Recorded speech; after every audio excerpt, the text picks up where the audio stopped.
On this episode of Downtown Now, we are bringing you the stories of 3 organizations who are giving back in Bentonville. You'll hear from a nonprofit who is raising a glass while raising their voices. You'll meet the founders behind a women-centric female health incubator. And you'll get a first-hand interview with the organization that's providing clean water to communities around the world. That's up next on this 30-minute episode of Downtown Now.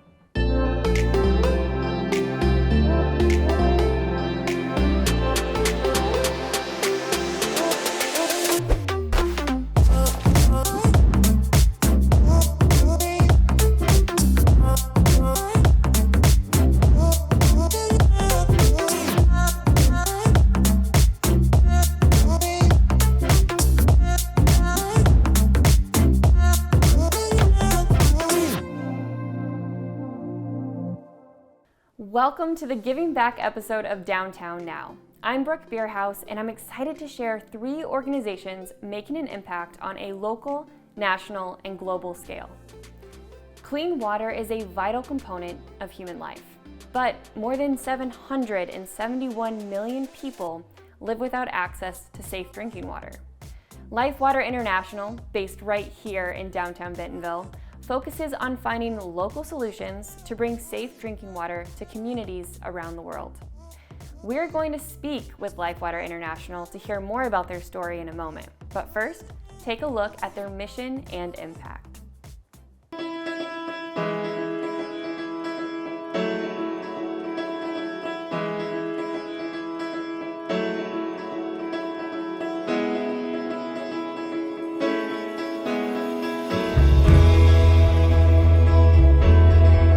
Mito godowa gobbara qola de oyina dibbi diwamanno batinyi coyni diwamanno konne waa ashagameho aga jammarrummo kunni jawa keeraanchimma afi'noommo akimete mine nafa godowa gobbara qoleena mitto adhine massine akka'minoommo dino jawaane zannete.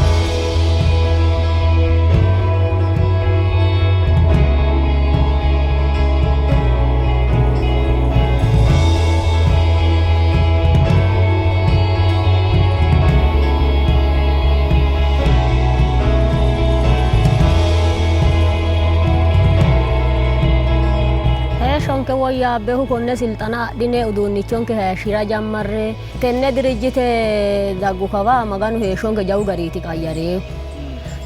qayyareo bashsho togoona xinnate dadafi'noommo heeshonke ana ekko minenke.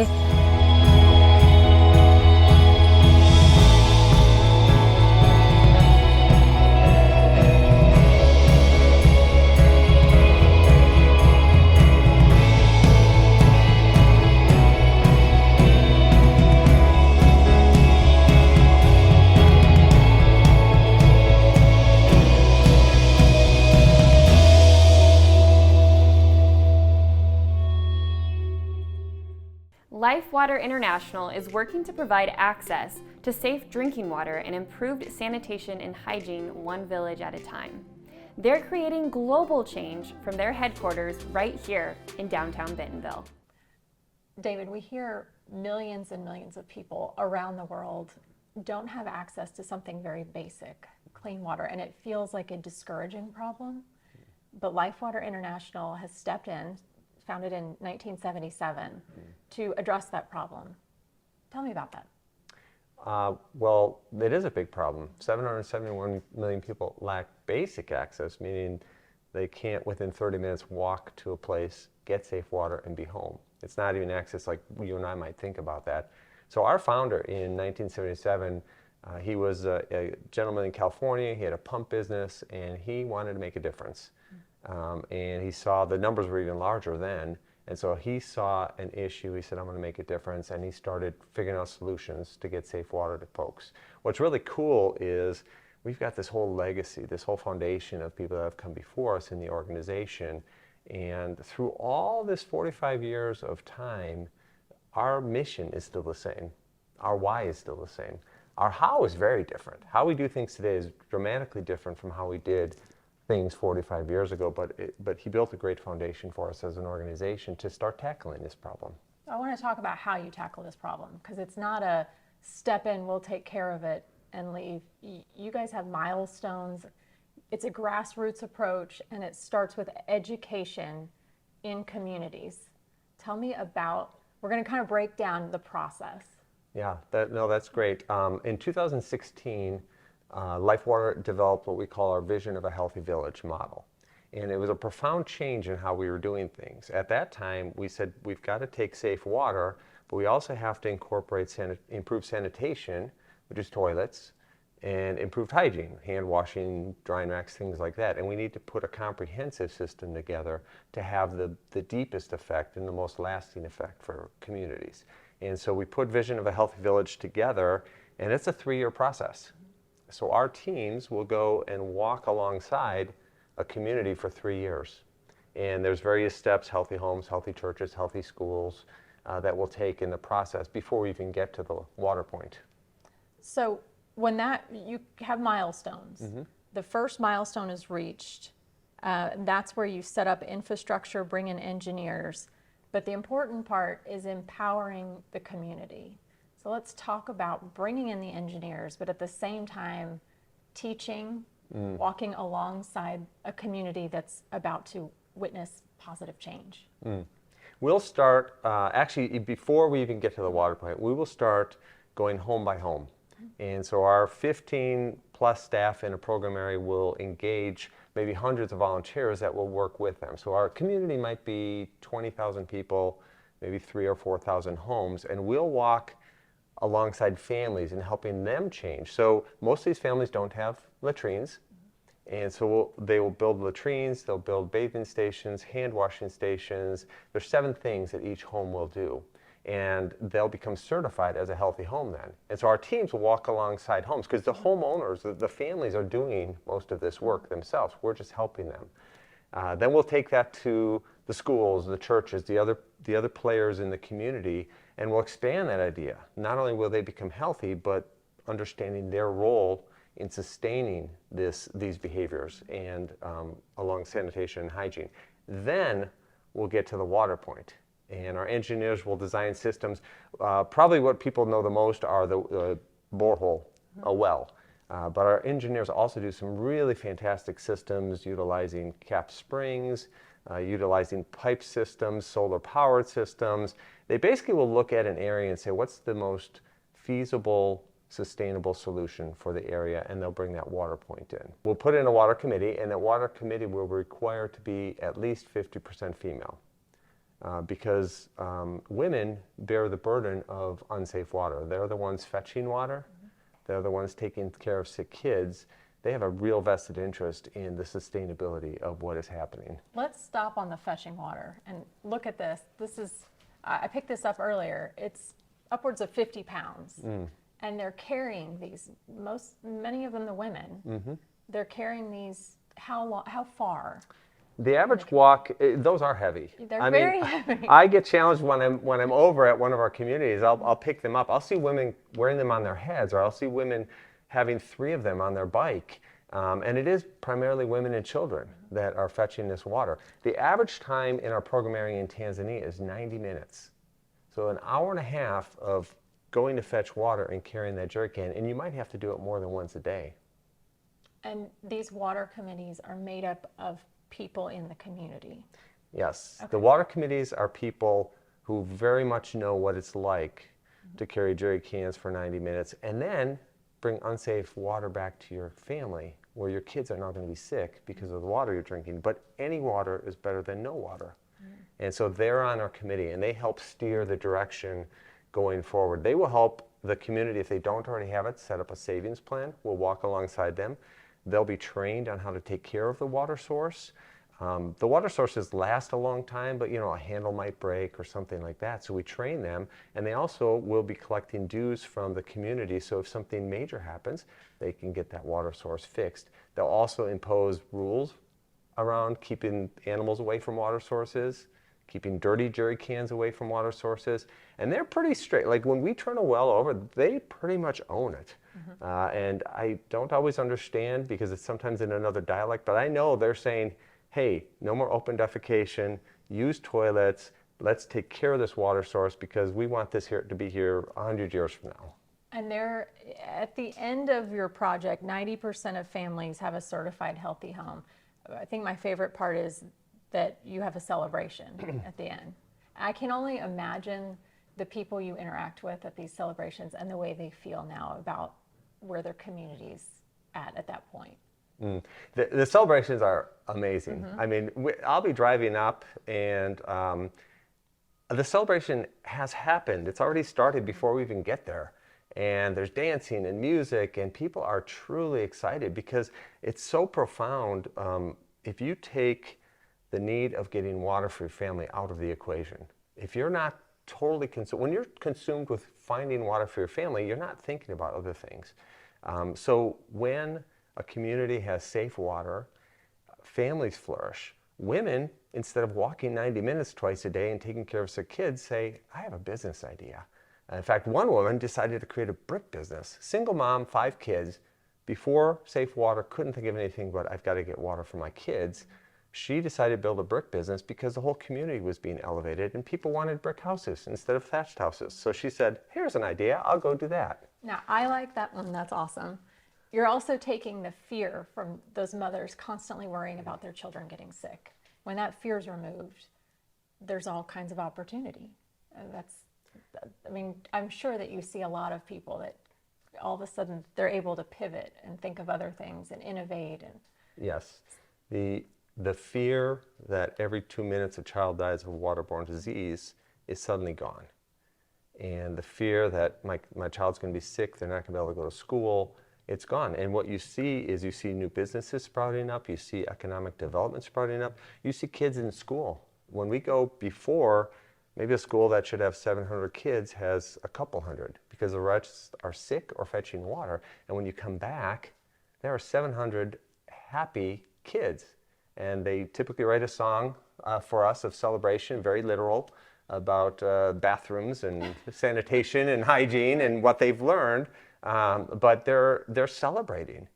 And what's really fascinating is in the midst of that celebration, they love our team, but they're ready for us to move to their neighbors' community and help them walk the same journey. They're like, we've got this. Tell me about some of the people that you've met along some of these journeys. Wow, there's so many, both in the communities that we work. We find powerful volunteers who say, once they see a vision of what could be, they say, yeah, we don't want this anymore. I've been at ceremonies. The open defecation free status is a really important status, right? Because prior to that, there's not latrines. People are open defecating. And it's a big step when the government comes in and certifies. And I've heard some really empowered speeches from women who are, prior to this, walking for miles and miles, carrying water and taking care of sick kids, not following their dreams. And I've heard their stories about the businesses they want to start or the businesses they've already started. Kids are celebrating. It's phenomenal impact. Lifewater International has a goal of helping 500,000 people by the end of 2024. And we kind of talked about this, but it's not a, we're going to step in and fix this approach. It is a walk alongside you approach. It's assistance based on faith-based belief to spread love and empower communities. And we've spoken a lot about that. Do you want to expand on that goal to impact even more people into 2024? I would love to. We actually, this year, I think it's somewhere north of about 60,000 people will graduate from our program. That's 3 years where they are so very involved, doing a lot of work. They're lifting themselves out of poverty. And I think how we look at this is we're not reaching down to lift people out of poverty. We're walking alongside them and we're providing tools, encouragement, being with them as they take that journey. And that journey to safe water is about a 3-year journey. And one of the cool things is faith is an important part for our staff. And Lifewater is a way for them to live out their faith. So I'll give you a story. We have a young female engineer in Ethiopia. And there are very few, the percentage of female engineers in Ethiopia is very small. And so she really can do what she wants with her career. And so I spent some time with her not that long ago and I asked her, why are you with Lifewater? And for her, it was simple. She was raised in a community that had safe water and food. They didn't have to worry about that. Her parents valued education. They said, be what you want to be. She wanted to be an engineer. They supported her. And so for her, it's going to a community, and she lives in a community 5 hours away from her family, and walking alongside people to help them through that same transformation. And it's informed by her faith of loving her neighbor like herself. And she lives that every day. One of the cool things as we're walking through the hills in this Ethiopian community is when we got there, not a single girl went to school. It's a very traditional community, and they didn't see the value in that. And her presence, just her being there to design great engineered water sources, her being there to help dig trench when the community had to dig trench, her being there with the girls and the family in the community gave her a voice. And suddenly the stern traditional elders and the families are open to her thoughts. And she said, your girls need to be in school. So when I was there 2 years into the program, I watched as every girl in the community walked off to school in their uniforms. And that's just the effect of her living her life. And there's so many stories of our team that do that every day. They're just living their faith, and they're loving people well. I want to talk a little bit about your location here in downtown Bentonville, because this is an organization that has such a global impact, but we can all help you and help communities that we may never see and people that we may never meet. Tell people that are watching this how they can help in your mission. Well, one of the things that is really beautiful is when you go and see a community, and it might be far away, right? As you fly in and you drive, we're working in very remote parts of Tanzania, Ethiopia, Uganda, and Cambodia. But there's a lot of similarities. I go to a community, and the community wants to thrive. The community wants schools to be successful. They want their families are remarkably the same. They want their kids to be educated. They want a great trajectory for their kids' lives. They want to be thriving as families and communities and churches and schools. And they bike. There's bikes all over Tanzania. So I think there's a lot that is relatable. And as an organization, we want to help even for people who won't necessarily be able to go and meet face to face, but kind of see that kind of community relationship between this community and this community far away. And as a community, so how people can help us is really, I think, of three ways. One is get more informed about the world water crisis, get more informed about what some of the techniques and things that we're doing here at Lifewater. Second thing I would say is consider being a financial partner with us. Think about ways as an individual, a family, a church, a club, a business that you might be able to connect with Lifewater. And third, just spreading awareness. This is a big issue. It is getting better, but it takes a lot of effort to continue to bring that number down from 771 million people. Even if they can just share a post, just share with your network, that's a good start. Just spread the word. Absolutely. And you can find out, we put everything on our website. So you can find out at lifewater.org, all about Lifewater. If you want to stop down, we're at 4th and Main Street. We'd love to talk to people more about what we do here. Thank you very much for joining us. Thank you, Dana. To learn more about or to get involved with Lifewater International, you can visit lifewater.org or scan the QR code on your screen. From improving lives through access to clean water to changing lives by providing support to woman-led health-focused startups here in the heartland. FemHealth Founders is a woman-centric innovation hub out of Northwest Arkansas. They elevate woman-led companies solving women's health issues. We're going to let the founders of FemHealth Founders tell you their story. When I relocated to Northwest Arkansas, I was like, hey, you know what would be awesome if I could start some kind of femtech hub. Because, at that time, like I said, I was the only one, and I was looking for other founders who may have been going through what I was going through, or if I can extend the help to alleviate the things that I have been going through as a female founder who was focused on women's health. And so when I met Elizabeth, it was just like, we're gonna do this. And then you would have thought we've known each other forever. ended up having a meeting. She was like, I know someone else who also is building a femtech company who also wants to help when it comes to women's health. And then we're also business owners ourselves, moms. So it's like a lot to juggle. But again, using our own experiences to help others who are also looking to help or find solutions in women's health, because we're so behind as a society when it comes to women's health. We feel like there are so many problems that could be solved by people who are just interested in doing the work. We kept having the same conversations on challenges that we were facing that we felt were really unique to us as women versus our male colleagues.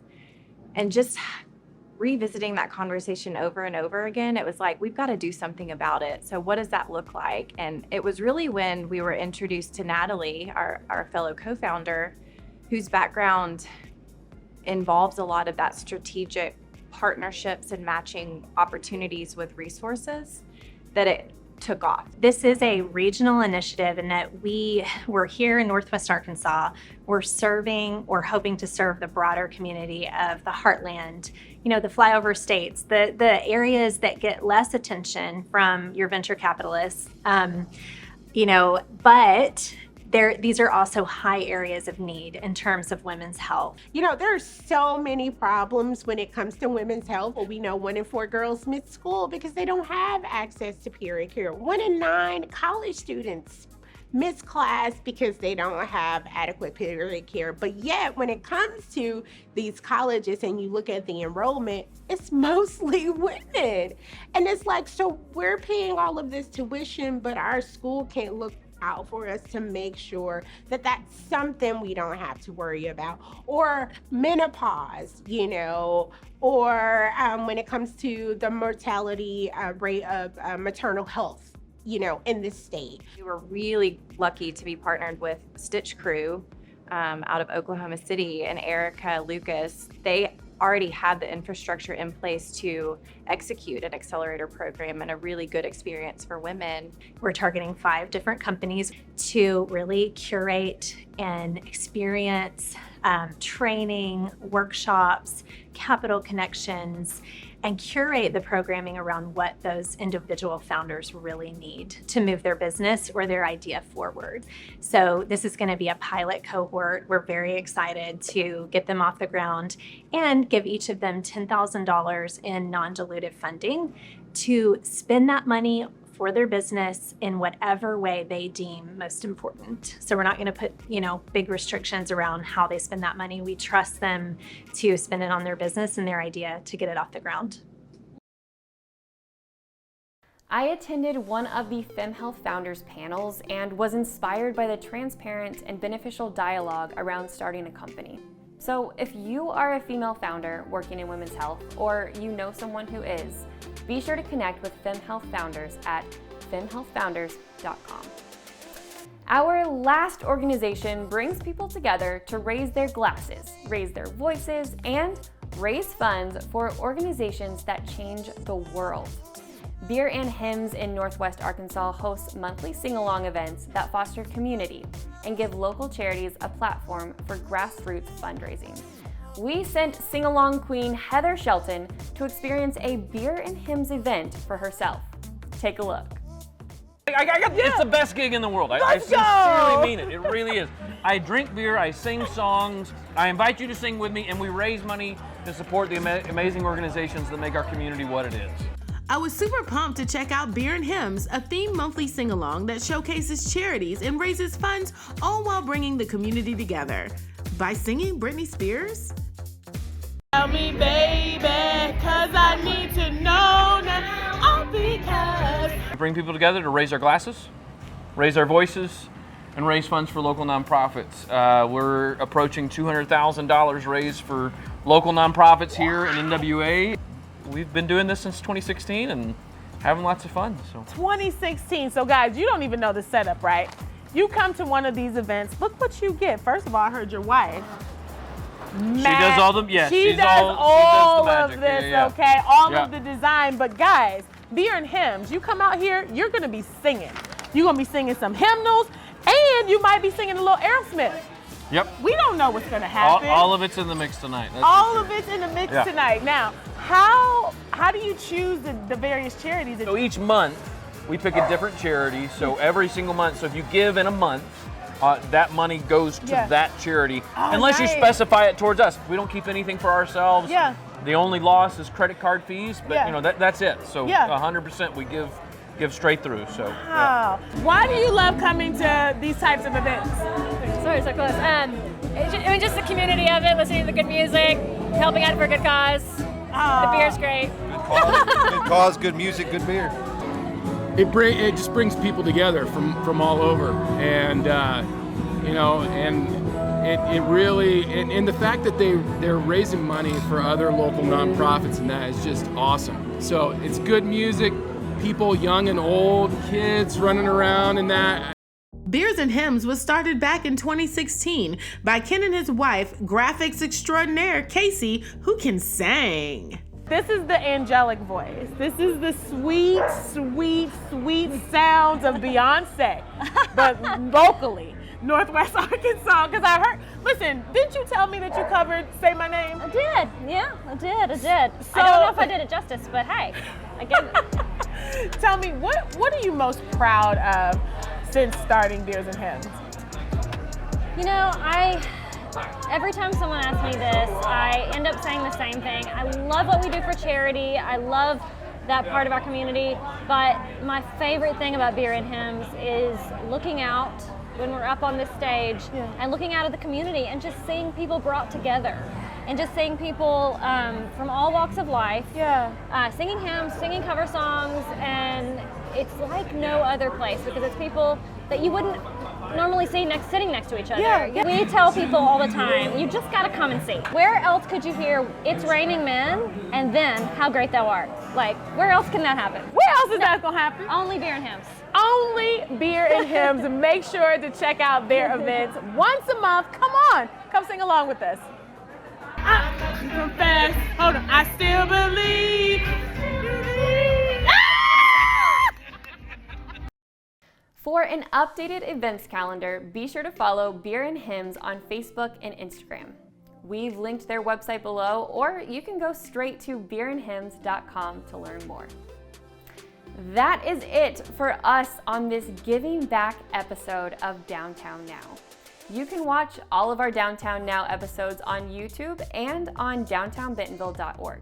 Or you can catch new episodes Saturdays at 5 p.m. on KNWA. Looking forward to seeing you next time in Downtown.